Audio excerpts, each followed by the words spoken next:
Hello everyone, this is Rupesh Mishra and I welcome you all to your channel that is Math Wath. चलिए metric space के वो last video से continue करते हैं। MCQ video जो चल रहा था, फर्स्ट और सेकंड चैप्टर हमने कवर कर लिया था and it is the time to move on the next chapter, chapter number 3। ठीक है, चलिए। So the first question of this video is consider the usual metric D X Y is equal to mod X minus Y for R. For all R लिखा है यहाँ पे, for all R X comma Y belongs to R. ये जो statement यहाँ पे थोड़ा सा गड़बड़ लिखा है, for all X comma Y belongs to R. Then which one of the following is not local base. Local base कौन नहीं है, आपको याद दिलाना चाह रहा हूँ कि लोकल और ग्लोबल दो तरीके के बेस थे। ठीक है, ग्लोबल में हम लोग सेट की बात करते हैं और लोकल में हम लोग पॉइंट की बात करते हैं। एक तरीके से पॉइंट मतलब पॉइंट के आसपास के नेबरहुड की बात करते हैं, और सेट के नेबरहुड की बात तो आप समझते ही होंगे। ठीक है, सेट के नेबरहुड की बात मतलब उसके सारे के सारे एलिमेंट के नेबरहुड की बात करते हैं। ठीक है, उससे बड़ा स्फेयर बन जाता है। इसे आप कह सकते हो एक तरीके से ओपन स्फेयर भी बोल सकते हैं और ओपन स्फेयर भी बोल सकते हो, और इसे क्लोज की तरह ये बिहेव करता है फिलहाल। तो कह रहे इनमें से कौन सा लोकल बेस नहीं बनाता है। ठीक है, मतलब पॉइंट का एनबीडी नहीं देता है, तो ये तो ठीक है। ये तो एक्स का एनबीडी देता है, ये तो ठीक है। हमें नहीं वाला आंसर चाहिए। ये भी देगा बिल्कुल, लेकिन यहाँ देखिए, यहाँ पे माइनस एन से प्लस एन कह रहा है, बताइए। और एन एक नेचुरल नंबर है, एक बहुत छोटा सा एन इज इक्वल टू 1 ही ले लीजिए, तो क्या है -1 से 1 के बीच में। अब ये कोई नेबरहुड है क्या, एन में बिलोंग करने वाले नेबरहुड है, नेचुरल नंबर में जाएगा क्या? -1 से 1 के बीच में तो बहुत सारे पॉइंट वाले नंबर होंगे, और पॉइंट वाले नंबर क्या एन में आते हैं? नहीं, तो यही हमारा लोकल बेस नहीं है। नेक्स्ट देखिए, the set of all real numbers is second countable with. कह रहा है कि अगर आर हम लें तो सेकेंड काउंटेबल कब होता है? जब वो यूजुअल मेट्रिक होता है। ये कराया हुआ है मैंने क्वेश्चन, याद रखना है आपको फैक्ट की तरह। ठीक है, यूजुअल मेट्रिक जो होते हैं, यूजुअल वाले जितने भी थे आर और आर स्क्वायर जो होते हैं, उसमें क्या है सेकेंड काउंटेबल किस में आएगा? यूजुअल मेट्रिक में, आर में। ठीक है, नेक्स्ट देखिए, a metric space X D is separable if and only if it has. कह रहे सेपरेबल कब होगा, बताया हुआ है, मैंने पूरा पढ़ाया हुआ है। सेपरेबल मतलब बिल्कुल आप अलग कब कर सकते हैं। ठीक, सेपरेबल तब आप कह सकते हैं जब वो काउंटेबल हो, मतलब उसकी मैपिंग नेचुरल नंबर से की जा सके, नेचुरल नंबर से उसको जोड़ा जा सके, जैसे मान लीजिए एक्स को जोड़ा जा सकता है। और दूसरी बात क्या हो, वो डेंस होना चाहिए। डेंस मतलब अगर उसका क्लस्टर निकालें, क्लस्टर सेट निकालें तो वापस से वो एक्स दे दे, तो दोनों चीज़ें होनी चाहिए। दैट मीन्स कि वो डेंस भी होना चाहिए और काउंटेबल भी होना चाहिए। काउंटेबल वर्ड को आप डी न्यूमरेबल भी लिख सकते हो, ऐसे भी लिखा हो सकता था ये आंसर, और डी न्यूमरेबल डेंस सेट। ठीक है, डी डी सेट। नेक्स्ट देखिए, the usual metric space is. Usual metric space क्या होता है, किस तरीके की काउंटेबिलिटी रखता है वो? तो देखिए, पहले बात तो यूजुअल मेट्रिक स्पेस क्या होता है, आर भी होता है और आर स्क्वायर भी होता है। तो आर वाला तो सेकंड काउंटेबल होता है और R2 वाला फर्स्ट काउंटेबल। तो एक तरीके से इन्होंने ना आर ना आर स्क्वायर यानी दोनों की बात कर दी है, तो दोनों के दोनों क्या होंगे, फर्स्ट भी होंगे और सेकंड भी होंगे। तो भाई दोनों अलग अलग लिखा है ना, तो हमारा ऑप्शन कौन सा सही होगा? बोथ ए एंड बी, इसमें दोनों आ गए। ठीक, नेक्स्ट देखिए, let X D be a metric space then which is local base. अब देखिए लोकल बेस पूछ रहा है। लोकल बेस मतलब एक तरीके से पॉइंट बेस, पॉइंट का बेस यानी पॉइंट का एन बी डी पूछ रहा है। ठीक है, चलिए देखते हैं इनमें से कौन सा है।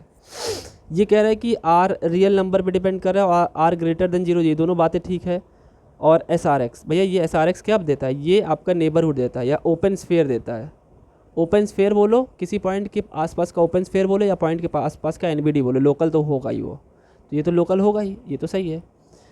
ये भी वही है। क्यू भाई रैशनल नंबर, अगर आप बात करें क्यू कोई पॉइंट ले लें अगर रैशनल नंबर, तो उसके आसपास कुछ पॉइंट्स को छोड़कर, जो इरेशनल पॉइंट को छोड़कर बाकी इनफाइनाइट एलिमेंट्स होंगे उसके आसपास में, तो ये भी ठीक है। ये भी एक ओपन बेस की तरह रिएक्ट करेगा, दोनों हो गए। ये भी है, देखिए ये थोड़ा सा लिखने का तरीका इनका गलत है। ये लिखा ऐसे होना चाहिए, एस सफिक्स में 1/n और एक्स, पॉइंट इसका ये हो जाएगा 1/n और कॉमा एक्स हो जाएगा। ठीक, तो ये 1/n, अगर n को देखिए, अगर n आप नेचुरल नंबर लेते हो बच्चों, तो ये जो आसपास है आप सॉल्व जब करोगे तो ये पॉइंट्स में चलता चला जाएगा। पहले 1 रखोगे 1 आएगा, फिर 0.5, फिर 0.3, फिर 0.25, फिर ये एक तरीके से एक एनबीडी के पास पहुंचता चला जाएगा। 0.0 जब n की वैल्यू इन्फिनिटी रखेंगे तो 0 आ जाएगा, तो 0 के आसपास का एक हमें पॉइंट एनबीडी ये दे देगा, यानी एक लोकल बेस ये दे देगा। तो इसका मतलब तीनों सही हैं, जो कि हमारा इससे पूरा हो जाएगा। ऑल ऑफ द अबव से इसका पूरा आंसर पूरा हो जाएगा। ठीक है, नेक्स्ट देखिए, अगला क्वेश्चन आपके सामने। Every convergent sequence in a metric space is, हर एक कन्वर्जेंट सीक्वेंस क्या होता है मीट्रिक स्पेस में।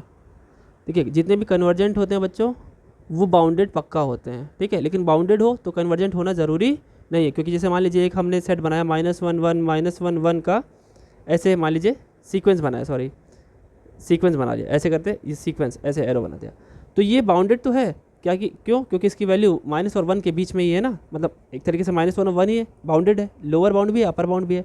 लेकिन इसका अगर हम लोग सीक्वेंस देखेंगे तो ये ऑसिलेट कर रहा है, एक बारी -1 एक बारी +1, ठीक है, इसकी वैल्यू -1 और +1 ही हो रही है बार बार, तो कन्वर्जेंट है तो डेफिनेटली बाउंडेड होगा। तो इसका आंसर ऑप्शन कौन सा है, ए वाला, बाउंडेड।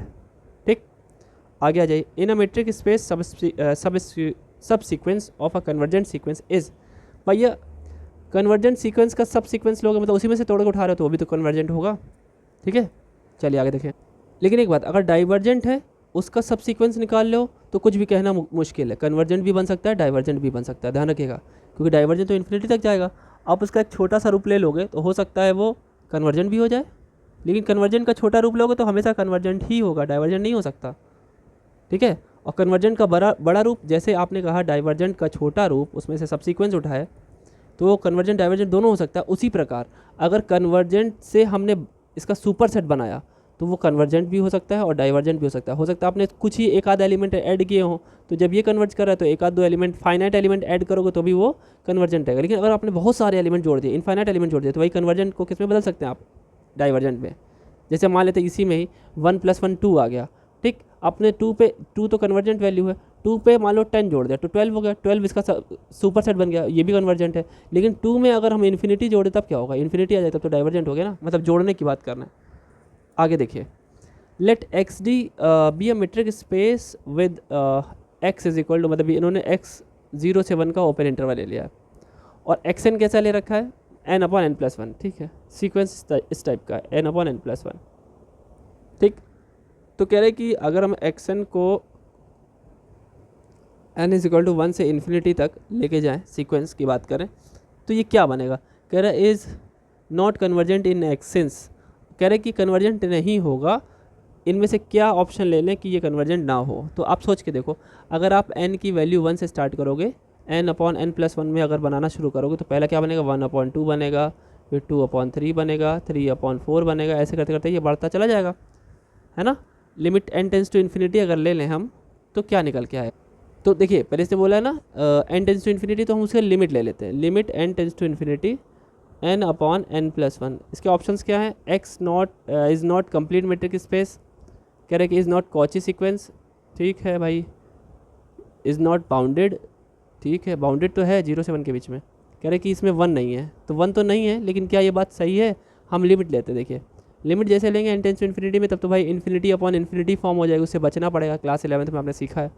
तो आप ऊपर से n कॉमन ले लीजिए और नीचे से n कॉमन ले लीजिए, तो limit n tends to infinity, n ऊपर तो कॉमन है ही फिलहाल, नीचे से भी n कॉमन ले लिया तो ऊपर तो 1 बचा और नीचे में 1 + 1/n बचा, ये कट गया। n टेंस टू इन्फिनिटी जैसे रखेंगे तो ये वाला 0 हो जाएगा, तो सिर्फ आ जाएगा 1, यानी लिमिट आपकी आ गई 1 और 1 इसमें बिलोंग नहीं करता है, तो ये ऑप्शन आपका सही है, x डज नॉट कंटेन 1, ठीक है। यही रीज़न है कि ये कन्वर्जेंट नहीं हो सकता, क्योंकि 1 ही जा रहा है, ये कन्वर्ज किस पे कर रहा है, n टेंस टू इन्फिनिटी पे, 1 पे कन्वर्ट कर रहा है और 1 यहाँ पे नहीं है, इसलिए कन्वर्जेंट इसको हम नहीं बोल सकते। आ रही बात समझ में, इसलिए तो आंसर ऑप्शन डी। आगे देखिए नेक्स्ट के, the if subsequence this of Cauchy sequence this in a metric converges to x, मान लीजिए ये कह रहा है कि if a subsequence this of Cauchy sequence this in a metric space converges to x, मतलब ये कह रहा है x पे कन्वर्ज कर रहा है, ठीक है। देन तब हमारा जो मेन सीक्वेंस है भैया xn जो है वो मेन है, original n is equal to 1 से इन्फिनिटी, इसका एक सब सीक्वेंस निकाला इन्होंने xn k। आपको पता है ना सब सीक्वेंस बनाने के लिए यहाँ पे कुछ एक्स्ट्रा लिख देना होता है, ठीक है। कह रहे ये जो है k इज इक्वल टू 1 से इन्फिनिटी तक इसको भी ले जाएं अगर, तो कह रहे ये क्या क्या होगा, it also converges to x या does not converge to x, या फिर कन्वर्जेस टू x इफ़ ये इसकी वैल्यू बाउंडेड हो, ठीक है, बाउंडेड होगा तो कन्वर्ज करेगा, या फिर नन ऑफ दिस। भैया हो देखिए कॉची सीक्वेंस है ना, कॉची सीक्वेंस का सब सीक्वेंस लोगे तो वो भी तो क्या होगा, कन्वर्जेंट तो होगा ही। तो देखिए अगर वो एक्स पे कन्वर्ज कर रहा है तो ये भी एक्स पे ही कन्वर्ज कर रहा होगा, ठीक। तो answer option A is absolutely right, कोई दिक्कत नहीं है। नेक्स्ट देखिए, let X D be a metric space और एक्स की वैल्यू 0 से 1 है। वही वाला क्वेश्चन आ गया कि यहाँ पे एक्स एन की वैल्यू 1/n हो गई। अच्छा, इसका भी लिमिट ले लो भैया, limit N tends to infinity जैसे करोगे आप भाई, इसमें कुछ सॉल्व तो कर नहीं सकते, जैसे इन्फिनिटी रखोगे 0 आ जाएगा। क्या 0 इसमें कंटेन कर रहा है, नहीं कर रहा है। तो इसमें भी वही सेम क्वेश्चन है, लेकिन आंसर क्या होगा, वहाँ पे 1 था, x does not contain 0, that's why it is not converging, ठीक। यहाँ पे कह रहा है कि अगर ये कन्वर्ज करे तो क्या चीज़ दिक्कत करे, उसे हटाना पड़ेगा। एक्स डज नॉट कंटेन 0, अगर एक्स के पास 0 नहीं होता, एक सेकेंड ये गड़बड़ लिखा है ऑप्शन, डज नॉट हटा दो, एक्स कन्वर्जेस टू 0, क्योंकि एक्स की वैल्यू 0 आ रही है ना, लेकिन 0 इसमें कन्वर्ट, इसमें तो बिलोंग ही नहीं करता। अगर अगर एक्स कंटेन 0, एक्स 0 को कंटेन करता है तब इसे हम कन्वर्जेंट बोलते हैं। ये ऑप्शन गलत है क्योंकि क्वेश्चन इन्होंने चेंज कर दिया, वहाँ पे इज़ नॉट था ना, नॉट कन्वर्जेस था, नॉट कन्वर्जेंट था। तो यहाँ पे भी नहीं, यहाँ पे भी नॉट कर दो, या फिर क्वेश्चन में नॉट कर दो, या फिर इसे डज नॉट हटा दो, बात एक ही है, ठीक है। तो क्या होना चाहिए, यहाँ पे डज नॉट हटा दीजिए। इसने बोला है कि कन्वर्जेंट कब होगा, जब इसकी लिमिट जो 0 कह रहा है ये इसमें बिलोंग करे। देखिए ये ओपन इंटरवल है, 0 को नहीं रख रहा है ये, अगर ये 0 को रखता तो हमारा कन्वर्जेंट हो जाता। तो यहाँ पे हम कर देते हैं कि x कंटेन 0, अगर x 0 कंटेन करे तो हमारा आंसर आ जाएगा, ठीक है। तो ये ऑप्शन आपका सही है। नेक्स्ट देखिए, which of the following metric space with usual metric is not a complete metric, इनमें से कौन सा कंप्लीट मेट्रिक नहीं है, ठीक है। देखिए कंप्लीट की डेफिनेशन यही थी कि अगर किसी सेट एक्स डी को हम लोग कंप्लीट बोलें तो उसके अंदर का एवरी कॉची सीक्वेंस जो जितने भी आप कॉची सीक्वेंस बना सको वो सब के सब किसी एलिमेंट पे कन्वर्ज करने चाहिए, सब के सब, ठीक। तो ये डेफिनेशन को लेते हुए दिमाग में हम लोग आगे सोचते हैं कि ये क्या कहना चाहता है, ठीक है। ध्यान से देखिएगा। तो भाई आर स्क्वायर और डी, आर स्क्वायर की बात करें तो ये ऐसे ऑर्डर्ड पेयर्स लेके चलेगा, आर स्क्वायर की बात हो रही है, डी की बात करना है इसमें, ठीक है। तो D of X Y R square पे है, तो आपको पता होना चाहिए ये कुछ इस तरीके से होता है। वैसे ऐसे लिखना चाहिए, x1 minus y1 plus x2 comma y2, ऐसे होता है, पूरा अंडर रूट बनता है इसमें बढ़िया सा। कह रहा है कि ये कंप्लीट लाना है इसको, तो कन्वर्ज करना चाहिए, ये कन्वर्ज करेगा, ये कन्वर्ज करेगा, ये कन्वर्ज करेगा, मतलब इसका कॉची सीक्वेंस या ये सीक्वेंस कन्वर्ज करेगा। लेकिन इसमें क्या कर रहा है, इसमें देखिए इसमें ये सारे के सारे, ये तो ठीक है, ये तो कन्वर्जेंट देगा क्योंकि भाई r पावर 2 है तो कोई ना कोई एलिमेंट तो मिल ही जाएगा, अगर इसका कॉची सीक्वेंस बनाया जाए। r पावर 3 ये भी बन जाएगा, ठीक है। यहाँ पे l को डिफाइन नहीं किया है, ठीक है। लेकिन अब अगर आप यहाँ देखेंगे l का तो कुछ होना चाहिए, चाहे r इन्फिनिटी या कुछ होना चाहिए था, l को डिफाइन नहीं किया है। लेकिन यहाँ पे देखने से बिल्कुल दिख जा रहा है कि इसमें अगर हम 0 और 1 की बात करें और हम इसमें कॉची सीक्वेंस 1/n ही बना दें, 1/n को कॉची सीक्वेंस कहते हैं। अगर n टेंस टू इन्फिनिटी पे चेक करेंगे तो 0 आएगा, जो कि 0 से बिलोंग नहीं करता। तो ये हमारा नॉट वाला नहीं चाहिए ना, हमने अपने को नॉट अ कंप्लीट मैट्रिक, तो ये नॉट अ कंप्लीट मैट्रिक हो गया, ये कंप्लीट नहीं है। लेकिन यहाँ पे l को डिफाइन ही नहीं किया है, डिफाइन करना चाहिए। वैसे इन्होंने नहीं किया है तो मैं ही कर देता हूँ। l को कहते हैं फ़िलहाल, l जो होता है ये होता है सीक्वेंस ऑफ, या फिर यूँ कहते हैं set of all bounded sequence, set of all bounded sequences, याद रखिएगा, इसको लिख लीजिएगा। बाउंडेड है तो कन्वर्ज तो करेगा किसी ना किसी पे, है ना, ठीक।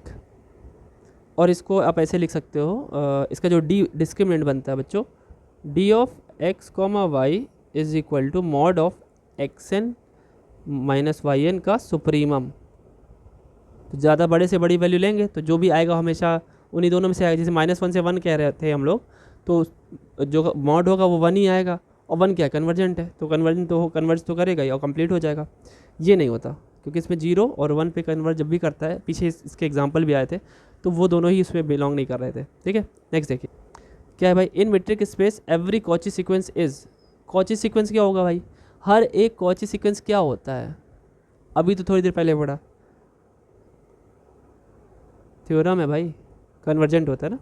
एवरी कॉची सीक्वेंस इज, लो भैया फिर वही आ गया, भाई एवरी कॉची सीक्वेंस कन्वर्जेंट होता है, तो हर कन्वर्जेंट सीक्वेंस बाउंडेड भी होता है, मतलब एक दूसरे से रिलेटेड है। जैसे लिखा है कॉची सीक्वेंस, कॉची लिखा है तो वो क्या होगा, कन्वर्जेंट होगा, कन्वर्जेंट है तो बाउंडेड होगा। ये चीज़ याद रख लीजिए।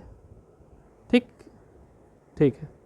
नेक्स्ट देखिए, in a metric space X D the sequence this 1/n, ठीक है, इज कन्वर्जेंट। किस में कन्वर्जेंट होगा भाई, सोच के बताइए।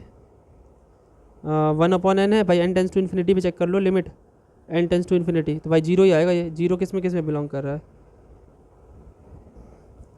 तो इस पे जीरो नहीं है, इसमें भी नहीं है, यहाँ है जीरो। अगर यहाँ भी जीरो नहीं होता बाई चांस तो नन ऑफ दीज हो जाता। ठीक है, तो हमारा आंसर क्या है, एक्स वाला, मतलब बी वाला आंसर है। ठीक, नेक्स्ट देखिए अगला question, let F from 0 to 1, मतलब क्लोज इंटरवल से रियल में एक मैपिंग हो रही है। ठीक है, कह रहे defined as follows, F X की वैल्यू कह रहे 0 से 1 के बीच में, 0 के बराबर होगा तो फंक्शन की वैल्यू 0 है, और इक्वल टू 1 पे 1 है। चलो भैया, क्या बोले ये कॉन्टीन्यूस होगा, कब होगा, ये 3 केसेस दिए और नन ऑफ दिस दिया है, तो चेक कर लो भाई। x is equal to 1/2, x is equal to 1/2 पे अगर आप चेक, वैसे तो एक क्लास ये 12th वाला ही है, कॉन्टीन्यूटी वही दिख रहा है, लेकिन मीट्रिक स्पेस कहीं लिखा भी नहीं, आप वैसे भी इसे सोच सकते हैं, कोई बात नहीं है। देखिए 1/2 की बात करें तो 1/2 क्या होगा, क्या 1/2 के लेफ्ट, जैसे मान लीजिए नंबर लाइन है, 1/2 के left, just left hand limit और राइट हैंड लिमिट 1/2 से थोड़ा सा कम आएंगे तो क्या 0 से कम हो जाएंगे भाई, इसी में तो पड़ेगा, 0 आ जाएगा उसका आंसर। ठीक है, इसका आंसर कितना आएगा, 0। 1/2 से थोड़ा सा राइट जाएंगे, यानी 1/2 प्लस h लिखेंगे अगर थोड़ा सा राइट, तो भी हमारा इसी में पड़ेगा, तो भी उसका आंसर 0 आएगा। और 0 पर 0 दे रहा है, फंक्शनल वैल्यू भी 0 है, तीनों 0 है, तो 0 पे कंटिन्यूस तो है, 1/2 पे तो कंटिन्यूस है। लेकिन अब ये बताओ क्या 1 पे होगा, देख लेते हैं। x इज इक्वल टू 1 पे, x इज इक्वल टू 1 पे तो 1 दे रहा है, ठीक है, मतलब फंक्शनल वैल्यू जो है f ऑफ 1 पे 1 ही दे रहा है। लेफ्ट हैंड लिमिट लो, 1 से कम करो, 1 माइनस h करोगे तुरंत ही किस में आ जाएगा, इसमें आ जाएगा, 1 से कम 0 दे देगा, इसकी वैल्यू 0 दे देगा। देखिए अनइक्वल हो गया, नॉट कॉन्टिन्यूस। अच्छा ठीक है, तीसरा वाला चेक कर लो, ऐसे -1 तो भैया कहीं है ही नहीं, इसके बारे में तो सीधे सीधे डज नॉट एग्जिस्ट बोल दो, कि -1 से कम कहाँ ले जाओगे, -2 की तरफ क्या लिखोगे। इसने तो सिर्फ डिफाइन ही किया है 0 से 1 के बीच में और 1 पर, बस खत्म। तो आपका आंसर ऑप्शन आपके सामने है दिस। नेक्स्ट देखिए क्या भाई, नेक्स्ट क्वेश्चन है, अगर एक्स डी और Y rho be metric spaces F from X to Y is a function, ठीक है, let G be an open set in Y, G एक ओपन सेट है, ठीक है, तो कह रहे then F is uniformly continuous, ठीक है, इफ़ यूनिफॉर्मली कंटिन्यूस होगा तब, कब भैया, कह रहा है, इसने बोला है फ्रॉम एक्स टू वाई एक हमारा ठीक है जी बी ओपन सेट, ठीक है, अगर जी हमारा ओपन सेट है यहाँ पे, इसका इन्वर्स लेंगे अगर हम उल्टा, तो देखिए क्या बताया था, इसने बोला है कि हमारी जो मैपिंग है वो जी ओपन सेट है, जी अगर ओपन है तो उसका इन्वर्स लोगे तो वो एक्स में आ जाएगा, तो एक्स में भी क्या होगा, वो ओपन होगा, F inverse G is an open set in X, ठीक है, जैसा उसमें होगा वैसे इसमें आ जाएगा, क्योंकि यूनिफॉर्म कॉन्टिन्यूस है इसलिए। इफ़ अ फंक्शन, नेक्स्ट देखिए, F from R to R be defined as follows, जब एक्स रेशनल नंबर है तो एफ एक्स की वैल्यू 1 है, जब इरेशनल है तो एफ एक्स की वैल्यू 0 है, ठीक। तो पूछ ये रहा है कि एफ क्या होगा, एफ कैसा परफॉर्मेंस देगा, अगर कॉन्टिन्यूस, क्या बोल रहा है कि कॉन्टिन्यूस एट 1 होगा, 1 पे कॉन्टिन्यूस होगा, या 0 पे कॉन्टिन्यूस होगा, या हर एक आर पे कॉन्टिन्यूस होगा, या फिर हर एक आर पे डिसकॉन्टिन्यूस होगा। ठीक है भाई, देखिए आप ये समझिए कि अगर हम x बिलोंग्स टू रियल, मान लीजिए हम जिस पे चेक करना चाहते हैं, कोई पॉइंट तो दिया नहीं है, हम मान लेते हैं x इज इक्वल टू किसी a बिलोंग्स टू क्या q, रैशनल नंबर ले लेते हैं, या ऐसे लिख लेता हूँ मैं, कोई रैशनल नंबर ले लेता हूँ 0.5, चलिए ठीक है, ठीक, 0.5 के लेफ्ट में आप खड़े होगे तो क्या आएगा भाई, लेफ्ट यानी एक और रैशनल नंबर आएगा तो भी 1 आ जाएगा, राइट में खड़े होंगे तो भी 1 आ जाएगा, ठीक है, ये बात तो सही है ना।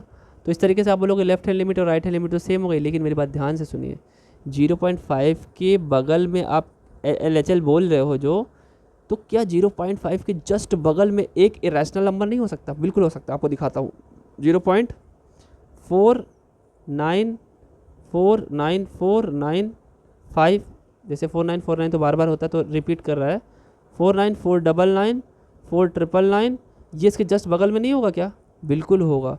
तो अगर आप 0.5 पे चेक करना चाहते हो, उसके लेफ्ट में हो सकता है इरेशनल आ जाए, तो उसकी वैल्यू 0 आ जाएगी फिर। और 0.5 के राइट में जाओगे तो हो सकता है एक रेशनल नंबर आ जाए, उसकी वैल्यू 1 हो जाए। एकदम अगल बगल है। सोचिए रेशनल और इरेशनल में तोड़ा है ना, तो वो तो अगल बगल में ही होते हैं। There are infinite irrational number between rational number and vice versa. मतलब infinite rational number between two irrational number, दो इरेशनल के बीच में कई सारे इनफाइनाइट रैशनल भी हो सकते हैं और दो रैशनल के बीच में इनफाइनाइट इरेशनल भी हो सकते हैं। तो भैया कैसे LHL और RHL की बात करेंगे? So this is discontinuous at each point of R, याद रखिएगा। नेक्स्ट देखिए क्या है भाई, let X D and Y rho be metric spaces from x to y be continuous function, then contraction of F A, contraction मतलब कुछ बाउंडेशन हो जाती है, इस continuous at F of A अगर निकाला जाए, उसका कॉन्ट्रैक्शन निकाला जाए, तो वो कॉन्टिन्यूस कब होगा, है ना? किस पे कॉन्टिन्यूस होगा भाई? इस कॉन्टिन्यूस एट एक्स नहीं, वाई नहीं, तो ए पे ही कॉन्ट्रैक्शन होगा। एफ ऑफ ए लिखा है तो वो कॉन्टिन्यूस ए पे ही होगा, एक्स और वाई पे नहीं। नेक्स्ट देखिए, let X D and Y rho be metric spaces F from X to Y be a function and A subset of X. A अगर सबसेट एक्स का है तो फंक्शन ऑफ ए निकालेंगे, ए बार, फंक्शन ऑफ ए बार निकालेंगे तो सबसेट होगा F of ए का whole bar. ये मैंने थ्योरम्स में समझाया है, इसकी एक से दो वीडियो है शायद, उन दोनों में ही केवल थ्योरम्स ही समझाए हैं और यही ऑप्शन होता है। आ रही बात समझ में? आगे देखिए, आगे क्या है, let X D Y rho be metric spaces a function F from X to Y is set to be uniformly continuous.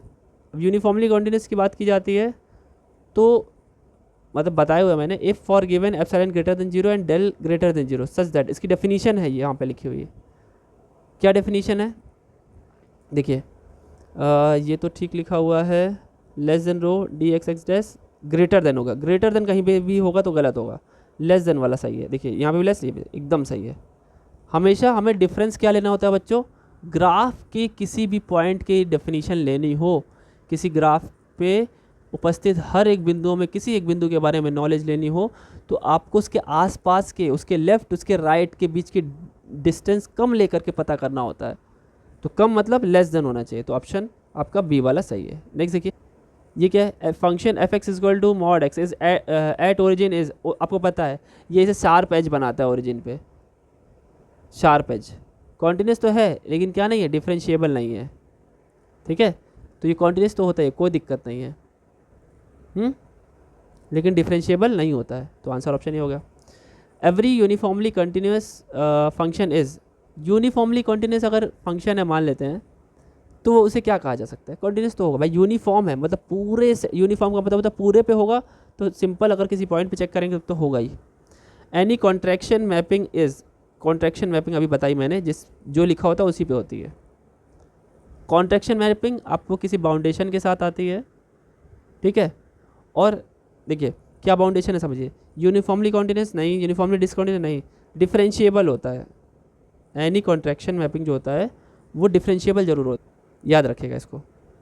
और कॉन्ट्रैक्शन मैपिंग अगर डिफरेंशिएबल होता है तो कॉन्टिन्यूस तो ऑटोमेटिक हो जाता है। तो बोला एवरी, देखिए अगर हम बात करें डिफरेंशिएबल है तो कॉन्टिन्यूस तो होगा ही ना। Every contraction mapping is uniformly continuous, केवल कॉन्टिन्यूस नहीं होता, ये कॉन्ट्रैक्शन वाला डिफरेंशिएबल तो होता है, साथ ही साथ यूनिफॉर्मली कॉन्टिन्यूस होता है। नेक्स्ट देखिए, which of the following statement is true for a continuous function, किसी एक कंटिन्यूस फंक्शन के लिए कौन सी बात सही है, ठीक है? कंटिन्यूस फंक्शन, ठीक है। Image of a Cauchy sequence is Cauchy sequence, image of a bounded set is bounded set, image of N open set is open, या फिर नन ऑफ दीज।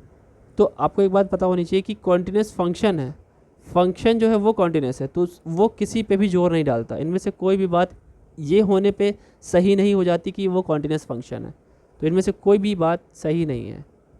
मतलब कॉन्टिन्यूस फंक्शन होना ये नहीं कहता कि वो कॉची सीक्वेंस होगा, बाउंडेड सेट होगा या ओपन सेट होगा, तो इनमें से कोई भी चीज़ सही नहीं है। नेक्स्ट देखिए क्या है भाई, suppose F be uniform continuous function, then कह रहे कि यूनिफॉर्मली कॉन्टिन्यूस है, image of Cauchy sequence is Cauchy. हाँ अब देखिए केवल क्या था, इससे ऊपर वाले क्वेश्चन में केवल कॉन्टिन्यूस बोल रहा था। कॉन्टिन्यूस होने पे ये सब में से कुछ भी नहीं होता, लेकिन यूनिफॉर्म कॉन्टिन्यूस है तो पक्का कॉची सीक्वेंस तो कॉची सीक्वेंस होगा ही होगा। अनबाउंडेड के बारे में बात नहीं कर सकते, बाउंडेड के बारे में बात नहीं कर सकते, ठीक है। तो याद रखिएगा, यूनिफॉर्म कॉन्टिन्यूस होगा तो वो कॉची सीक्वेंस ज़रूर होगा, लेकिन अगर वो केवल कॉन्टिन्यूस होता है तो कुछ भी कह पाना सही नहीं है, मुश्किल है, कुछ भी हो सकता है, याद रखिएगा। इसमें मीट्रिक स्पेस में आपके लगभग 3 चैप्टर मैंने एमसीक्यू कवर किए हैं, 2 और बचे हैं, लास्ट वीडियो इसमें भी पड़ेगी। और थोड़ा लेट हो जा रहा है, ऑपरेशन रिसर्च नहीं डाल पा रहा हूँ, उससे पॉइंट्स बहुत ज़्यादा हैं, लेकिन हो जाएगा, आप परेशान ना हो।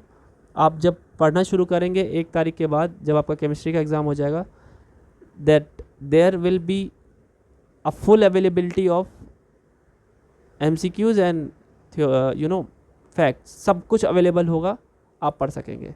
चलिए मिलते हैं नेक्स्ट वीडियो में आपके अपने प्यारे से चैनल मैथ वैथ पर रुपेश मिश्रा के साथ। वीडियो को शेयर ज़रूर करिएगा। Thank you.